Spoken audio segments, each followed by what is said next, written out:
दोस्तों वादा के मुताबिक कल वाली वीडियो के नीचे में सारे भाइयों के कमेंट का रिप्लाई दे चुका हूं। इसी तरह आप में से कुछ भाइयों के कमेंट को मैंने स्क्रीनशॉट लिया है, यहां पर मैं आप लोगों के सामने में इसका जवाब देने वाला हूं। तो चलिए आज की वीडियो हम कंटिन्यू करते हैं और लेते हैं आज का पहला कमेंट। आज के पहले कमेंट में आप में से किसी भाई ने पूछा है, असलम भाई क्या नेपाल का सैलरी नहीं बढ़ेगा क्या? दोस्तों इस तरह का सवाल कभी कभी आप लोगों की तरफ से आता रहता है कि कतर में सैलरी बढ़ने की कोई न्यूज है या नहीं है। तो दोस्तों आप लोगों को कहना चाहूंगा कि फिलहाल कतर में सैलरी बढ़ने की कोई भी खबर नहीं है। इस तरह की कोई भी खबर आप लोगों को इधर उधर से सुनने को मिलेगी तो वो सब जो है फेक होगा। दोस्तों आज का जो अगला कमेंट है आप यहाँ पर स्क्रीन पर देख सकते हैं। आप में से किसी भाई ने कहा है कि मैं कतर आना चाहता हूं, अभी कतर का वीज़ा निकल रहा है या नहीं निकल रहा है। इस भाई के पास में कुवैत का ड्राइविंग लाइसेंस भी है और 6 साल का एक्सपीरियंस भी है। तो मैं आपको जवाब देना चाहूँगा कि अभी कतर का वीज़ा बहुत कम निकल रहा है। तो आप चूंकि इससे पहले कुवैत में काम कर चुके हैं तो इसीलिए मैं यहाँ पर आपके लिए सजेस्ट करूंगा कि आप जो है दोबारा कुवैत जाने की कोशिश करें या ये कि सऊदी अरब या दुबई जाने की कोशिश करें। इन सारी जगहों पर इस वक्त कतर से बेहतर काम चल रहा है।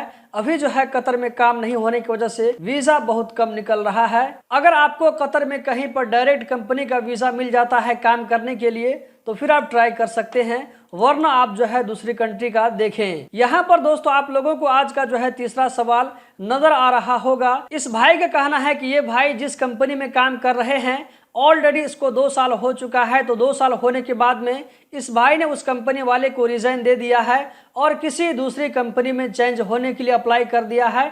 तो इस भाई का पूछना यह है कि मेरी कंपनी वाले मेरे एप्लीकेशन को अप्रूव करेंगे या ये कि कैंसिल करेंगे।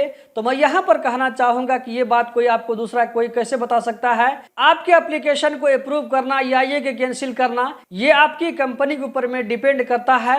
ये चीज़ आपको बाहर से कोई नहीं बता सकता है, ये चीज़ आप खुद से अंदाजा लगा सकते हैं। इस तरह जो भी काम करते हैं ऐसे भाइयों के लिए मेरा मशवरा ये होता है कि आप एप्लीकेशन को डालने से पहले कंपनी से बातचीत कर लें कि मैं आपकी कंपनी से दूसरी कंपनी में जाने वाला हूं, मैं एप्लीकेशन डालूंगा तो आप इसको जो है अप्रूव कीजिए। अगर आपकी कंपनी वाले तैयार होते हैं तो ठीक है, वरना अगर कंपनी वाले तैयार नहीं होते हैं तो जब तक ये रूल रहेगा अप्रूवल करने का या ये कैंसिल करने का, आप किसी दूसरी तीसरी जगह में अप्लाई करते हैं चेंज करने के लिए तो आप प्रॉब्लम में भी पड़ सकते हैं। अगर आपकी पुरानी कंपनी ने आपके एप्लीकेशन को एक्सेप्ट नहीं किया, उसको अप्रूव नहीं किया तो आपको ट्रांसफर नहीं मिलेगा, चेंज नहीं मिलेगा। दोस्तों आज का जो अगला सवाल है आप यहाँ स्क्रीन पर देख सकते हैं। इस भाई का पूछना यह है कि मैं 2 महीना में कतर से वापस आ गया तो मैं कितने दिन में फिर दोबारा कतर जा सकता हूं? जैसा कि इस भाई ने बताया है कि ये भाई सिर्फ 2 महीना रह करके कतर से वापस आ गए तो मेरे ख्याल से हो सकता है कि इनका इकामा नहीं लगा होगा।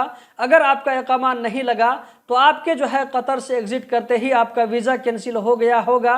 तो इस सूरत में क्या है कि आप दोबारा कतर वीज़ा के लिए अप्लाई कर सकते हैं। लेकिन इससे पहले ही आप लोगों को बता चुका हूं कि अभी कतर का वीज़ा बहुत मुश्किल से मिलता है।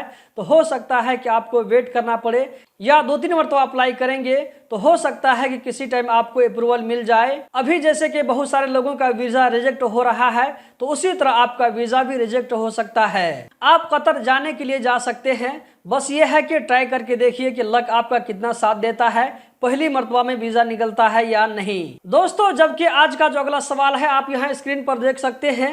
एक चाचा ने पूछा है कि कतर से अहमदाबाद कितने घंटे की दूरी पर है? तो दोस्तों इस सवाल को जब मैंने गूगल से किया तो इसका जो रिजल्ट आया मैं आप लोगों के साथ में यहाँ पर शेयर करना चाहता हूँ। कतर से अहमदाबाद की दूरी 2181 किलोमीटर बताया जा रहा है, जबकि यहाँ पर बताया जा रहा है कि अगर कतर से अहमदाबाद या ये कि अहमदाबाद से कतर अगर डायरेक्ट फ्लाइट हो तो 3 घंटा 30 मिनट चाहिए। ये जो है नॉन स्टॉप के लिए है। अगर बीच में कहीं पर होल्ड रहेगा तो ये 6 घंटे का सफर भी हो सकता है। दोस्तों आप में से कुछ लोग ऐसे जरूर होंगे जो अहमदाबाद से बिलोंग करते होंगे। तो यहाँ पर जो मैंने गूगल से जानकारी लिया है तो ये जानकारी किस हद तक सही है आप लोग कमेंट बॉक्स में जरूर बताएं। और कतर के बारे में रोजाना इसी तरह की इंफॉर्मेटिव वीडियो देखते रहने के लिए हमारे साथ में जुड़े रहें। गल्फ एक्सपर्ट यूट्यूब चैनल को जरूर सब्सक्राइब करके रखें। इसी के साथ इस वीडियो को हम एंड करते हैं और जल्द ही मिलते हैं किसी नई वीडियो में। इस वीडियो को देखने का बहुत बहुत शुक्रिया।